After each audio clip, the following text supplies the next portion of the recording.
Assalamualaikum warahmatullahi wabarakatuh. Jumpa lagi bersama channelnya Neng Nok Channel. Masih tentang pembahasan Tom Lembong. Hari ini Tom Lembong kuasa hukumnya mengatakan sesuatu. Yuk, cekidot. Kan mengenai bebas atau tidaknya nanti biar pengadilan.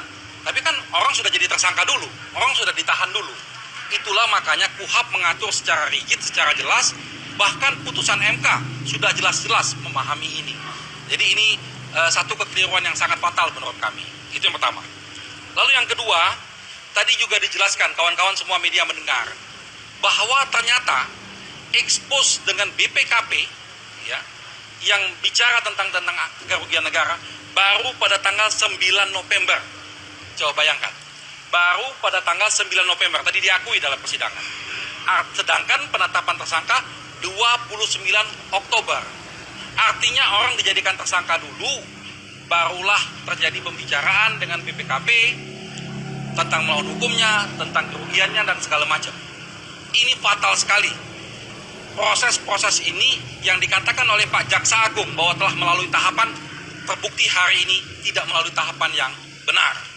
Ya. Lalu kaitan dengan tadi disebutkan tentang penasihat hukum, itu lebih fatal lagi. Tadi diakui bahwa penasihat hukum itu mereka yang tunjuk, itu diakui dalam persidangan tadi. Sedangkan KUHP mengatakan penasihat hukum itu dipilih sendiri, ada kalimat sendirinya di sana. Ya, dalam pasal KUHP itu tegas kata sendiri. Artinya diberikan kebebasan bagi tersangka untuk memilih sendiri penasihat hukumnya. Kecuali kalau dia tidak mampu, maka dia boleh ditunjuk oleh negara. Dalam hal ini Pak Tom Lembong cukup mampu untuk memilih penasihat hukumnya. Cuman pada waktu itu karena tidak diberikan kesempatan, tidak boleh pegang HP, dalam kondisi tertekan, tengah malam, disodorkan, ya dia mau tidak mau. Inilah yang menurut kita kesewenang-wenangan dan melanggar hukum. Harapannya mah dibebaskan dulu ya. Karena kan kasusnya ini masih pra-peradilan menurut pengacaranya. Dan kericuhan-kericuhan yang terjadi saat sidang kemarinnya. Ini walaupun sidang kemarin tuh istrinya Tom Lembong tetap setia menemani beliau. Yuk cekidot. Cuman dan semua dari penasihat hukum, dari hakim, semuanya kami percayakan kepada Tuhan bahwa semua keadilan dan kebenaran akan terkuak. Dan saya tahu suami saya dan dia selalu hanya ingin mementingkan untuk kebaikan dan juga untuk masyarakat luas, karena dia itu benar-benar hanya mementingkan orang lain biasanya untuk kebaikan, tidak pernah terlalu banyak memikirkan diri sendiri, hanya untuk kebaikan, dan saya percaya itu. Ada pesan-pesan yang disampaikan Pak Tom? Beliau sehat-sehat saja dan seperti biasa dia memang disiplin ya, jadi makanya saya tahu dia itu sangat disiplin, meticulous, rapi. Apapun yang dia tanda tangan, apapun yang dia itu selalu dibaca dari ditulis dan semuanya rapi, catatannya semuanya. Jadi kalau misalkan dia bilang ada bukti yang menyatakan ada was aneh gitu buat saya, janggal gitu, karena dia itu benar-benar sangat meticulous, rapi dan semuanya teratur gitu. Jadi di dalam tahanan pun beliau juga tetap disiplin dan menjaga kesehatan. Ada pesan-pesan yang disampaikan Pak Tom ke keluarga? Oh ya, dia bilang ya jangan takut, Tuhan kan berada di atas bersama kita. Dan juga kita percayakan kepada penasihat hukum dan Bu, sebagai istri dan yang mengenal Pak Tom Lembong, melihat Pak Tom Lembong menghadapi perkara ini itu bagaimana? Ya kami sedih ya dan kaget gitu, karena apa yang dia lakukan selama ini selalu hanya untuk kebaikan. Karena kita sebetulnya kan sudah ya dinyatakan juga ya tidak perlu gitu dia kalau dilakukan seperti itu. Tapi karena dia merasa ini buat kebaikan banyak orang dan kebaikan untuk Indonesia, dia selalu kedepankan itu. Selalu dia kedepankan.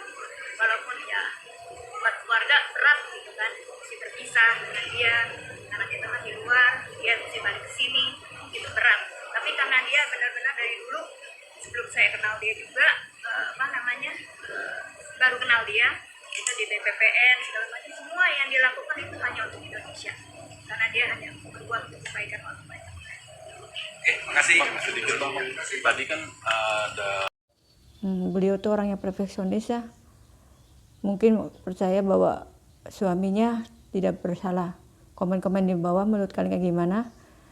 Satu lagi ini tentang dari Kejaksaan, kenapa pra peradilannya Tom Lembong tidak dihadirkan, karena inilah alasannya. Check it out. Bapak Kejaksaan tidak menghadirkan. Ya, oke. Tadi kemudian ada isu kemudian terkait permohonan menghadirkan Pak Thomas dalam persidangan. Kami sudah sampaikan ya.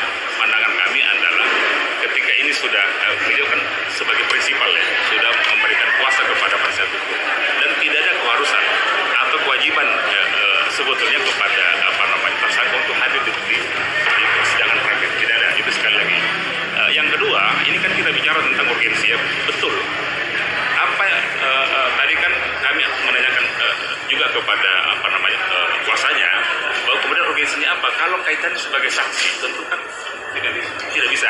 Ya, hakim tadi sudah tegas menyatakan sebagai saksi tentu tidak bisa karena kan yang mengajukan berkepentingan terhadap permohonan praktik ini adalah balik. Nah, hal-hal yang terkait dengan kondisi atau situasi atau kejadian pada saat itu ya sudah disampaikan dalam surat permohonan. Nah, kemudian tadi sudah juga diajukan bukti surat kesaksian ya. Jadi bentuknya testimoni atau kesaksian yang dialami dalam proses itu. Dalam proses pemeriksaan, penetapan tersangka, penahanan. Jadi itu kan semuanya sudah tersampaikan kondisinya. Nah, kondisi apa lagi yang akan mau disampaikan? Nah, itu kan kami kembalikan kepada penasihat hukum ketika bicara konteks urgensi. Ya, gitu. Tapi kalau saksi, sekali lagi kami sama pandangannya dengan hakim itu kemudian Pak Thomas Lembong kemudian tidak bisa dijadikan sebagai saksi. Ya. Kemudian akhirnya tadi Pak hakim menyatakan tidak Pak dihadirkan. Ya, kita akan laksanakan kali ini sifatnya penetapan. Ya, coba kita akomodir. Tadi kan perintahnya melalui Zoom. Tapi sekali lagi memang kami ingin melihat urgensinya kehadirannya itu bukan dihadirkan ya, akan didengar ya, hal-hal yang terkait dengan apa yang beliau alami. Tapi yang sekali lagi kami sampaikan sebetulnya sudah disampaikan dalam surat permohonan maupun bukti kesaksian tadi, hal-hal yang terkait dengan apa yang dialami dalam proses beliau penetapan tersangka sampai dengan penahanan. Saya kira itu cukup ya.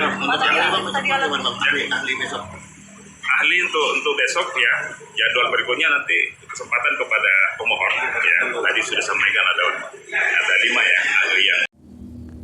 Menurut kalian kayak gimana? Komen-komen di bawah. Jangan lupa like dan share-nya dan subscribe-nya. Terima kasih sudah mendukung channel saya.